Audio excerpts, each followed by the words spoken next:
it's Angie Rupert from Rupert Law Group. We handle exclusively E2 and E1 visas. So no matter what treaty country you're from or in what state you want to be, we can help. Today, we have a super special guest and a great friend, Marianella Manzur from Joorney Business Plans, who is now the Global Director of Sales and Marketing. Thanks for being with us, Marianella. Thank you, Angie. Thank you for having us. It's always a true pleasure to be here, sharing stage and just sharing stories with you. Yes, it really is. And Marianella and I have known each other for a long time, 5 years, 6 years, something like that, a really long time. And we've worked together on many E2 visa cases. But today we thought it would kind of be fun to talk about the more unusual business plans and businesses that we have worked on together and separately that actually got approved for E2 visas. I think, Marianella, you were talking about, we talked for a few minutes before, just everybody kind of thinks you need a coffee shop or a, marketing company or something, but there's so many options, right? Yes, there's so many options. I mean, as long as they're legal, they're businesses that are active for the managers that are coming in with the E2, there's so many options. And as you know, Angie, I mean, together we've done more than 100 business plans, which I'm really excited about. I can't believe that. Yes. Exactly. Yes.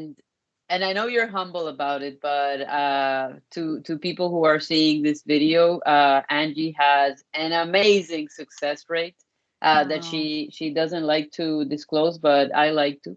So I mean, if you're maybe thinking about analyzing or deciding what lawyer you want to go to, please do not think twice. You are in amazing hands with Rupert Law.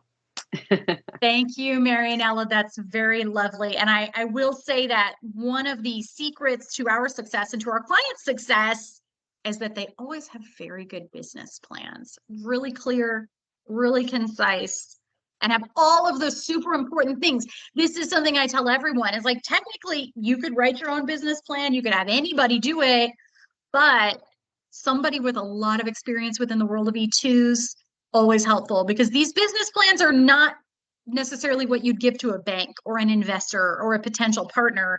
They're really geared toward the E2, right? I mean, and the requirements of the E2. Exactly. Yes, indeed. So yeah, we're really happy to help people with the business plan side of things. And that's something Joorney has a lot of experience with, for sure. And like she said, we've done more than 100 together. So for sure. We have a system with Joorney, so that's another thing. They're great. They do it so well and so quickly. This is just before we get to our fun stories, just something that I hear a lot, and I don't know if I've ever told you this, but people are like, "Oh God, the business plan!" Like in the first call, they haven't even started, and they're already fretting over the business plan. I'm like, "Don't worry about it. First of all, that's later in the process. Second of all, we have a company we generally refer. So they're going to take care of it. It's going to happen quickly. You can edit it. You can do whatever you want with it, but they are going to give you a good starting place and kind of help you make it great without a ton of effort. And that's a big relief to a lot of people. Definitely. Yes. I always tell the sales team that even though we're doing business plans, the impact that we're doing is so much bigger, right? We're helping them have a smooth process of everything they have to build for the application, and working hand in hand with a lawyer like you, Angie, we can make that happen. So instead of them thinking, oh my God, I have to do the business plan, it's like, thank God I have somebody holding my hand to do this with, right? 100%. That's absolutely right. And it does make for such a streamlined process. Time is always of the essence for these investors. So just having a very smooth handoff transition. Hey, you're going to have your business plan in this many days, right? And you can even expedite if you want. And it just takes so much off their plate. And knowing that you and I, Joorney and Rupert Law, work so closely together. We actually have a system. Joorney does things for us. They don't do for other attorneys because we have a very specific way we like to work. They're amazing, for sure. But if you come to us, you'll know that. So don't worry about that. But with that, let's talk about some of these weird, wild, fun, cool businesses, because you guys have done tons of these, and so have I. But you were telling us about some a little bit before we started, but what's your top favorite kind of weirdest, coolest business? Well, I would have to say, I mean, I was telling you before, I mean, the usual businesses we see, sometimes you see restaurants, you see cafes, you see things in real estate like property management or things like that. My favorite, I would have to say, would be we did a cat cafe. So at first I was like, what? A what? A cat cafe? Is it a cafe for cats? And then they Yeah, no started kidding. Where explaining they serve like meow mix and like water, or what are they? exactly. I'm like, what? And I'm like reading into the business plan. And so it's a regular cafe, but it's all like themed for cats and people who have cats as pets, so that they take their cat to the cafe and the cat can have a nice time while they have their coffee. And of course, it's all branded with cats everywhere. So, I mean, I'm like, I mean, would this work? And I mean, apparently, and we see the numbers, and it turns out that these things that we see as very strange and crazy, they have their own niche, they have their segment, and it's huge. I mean, it's bigger than some of the markets of the origin countries that people are coming from, right? Yeah, So definitely wild. opportunities everywhere. So I guess the only requirement there is your cat must be fixed. Let's not end up with 3,000 cats at the cat cafe, right? So that one, you Exactly. were telling us about that. That was funny. You had so many more. What's another like kind of fun and cool business that you guys worked with? Well, the other one I really liked was a psychic readings person that we had that was going to New Orleans. So she was doing psychic readings, spiritual classes, but she also had a retail shop. So she sold some items related to psychic readings and things like that. So that it would fit the E2, right?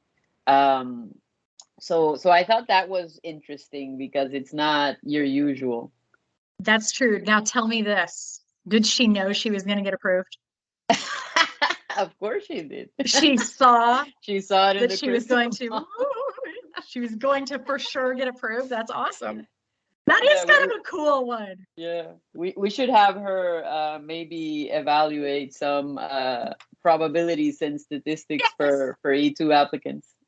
that's right. A new kind of department at Joorney is the kind of psychic, what is right, what is going to be approved about the business plan. Yeah. Yes, that was interesting. And then didn't you have one about Star Wars or something? Yes, yes. So the Wars was a like a sci-fi themed diorama. So I mean, you would go in there and everything was Star Wars related. So this is very, very, very niche.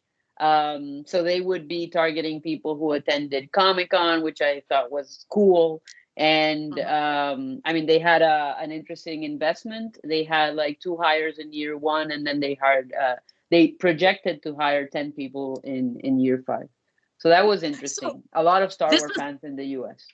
like a life size, like kind of set or something? Exactly. They had both life size and also like how do you call those? Like miniature Yeah. world dimensions as well. So yeah, they had everything. And you And I could thought that buy was cool. these things? How do they make money? Well, they sell them for people who are like Uh, crazy fans, and I believe they I see. had like a part of it where it's like a museum, you know? Oh, interesting. Okay. That Exactly. is wild. That Yeah, is but wild. And something else we were talking about. So you've had some weird ones, and there are more weird ones too, for sure. What are some, and you mentioned this as an interesting kind of category, and we have a couple as well, as like really high investment businesses. yes, so high investments that are also kind of cool business models. We had a few. One was like a large outdoor adventure park. So it was 150 acres of like different activities that that, Mm. I mean, it was a huge investment. It was like 20 million. The real estate was involved as well. And they would do like motocross and like ATVs and camping and RVs parked and like a huge ton of outdoor activities. So that was really, really cool. I believe Cool. that was That, in Texas. wow, that is amazing.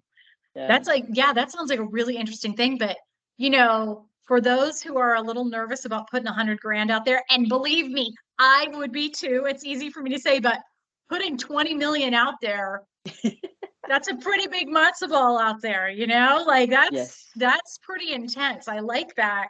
I think you had another like really interesting and potentially very profitable business Yes. if everything goes right. Tell us about that one. Exactly. So the other one was around 5 million. It was a company that was doing flight simulators for team building and corporate events. So things related to leadership and things like that. But it was focused on very big corporations, different teams. So that was very interesting. So, like I said, investment was 5 million, and I believe they had around 20 employees just to like on the first year.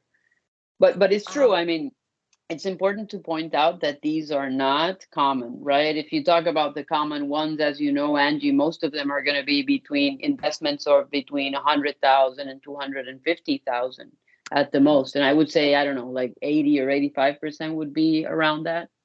Yeah. Yes, I think you're right about that. There was another one that I was actually thinking of that you mentioned that included old-timey miners and little pans that go like this. Tell us about that one. Exactly. So I don't have a lot of detail on that one in particular. Another colleague was handling that project, but it was a gold mine. So yeah, Whoa! definitely not the usual E2, but it was No! interesting to have that. Yes. Yeah, that's so interesting. I mean, this kind of thing, I mean, this is what I love talking to you about because we certainly have some interesting ones too. No gold mines. We've had tire recycling. That was a weird one.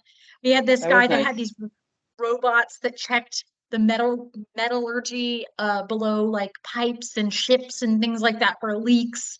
We had someone that Amazing. did an internet of things. But I love the gold mine, and the Star Wars one is so cool too.